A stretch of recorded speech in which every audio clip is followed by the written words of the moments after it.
What's the meaning of acetylene? Acetylene. Acetylene. Acetylene.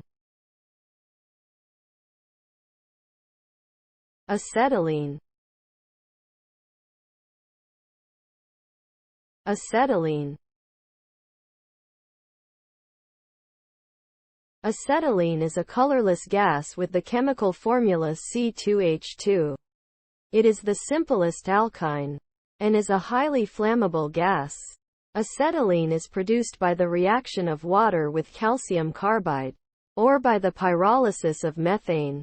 It is used in a variety of applications, including welding, cutting, and organic synthesis.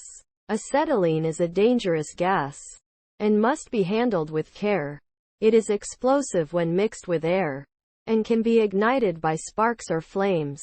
Acetylene cylinders must be stored in a cool, well-ventilated area and must be kept away from heat and sparks.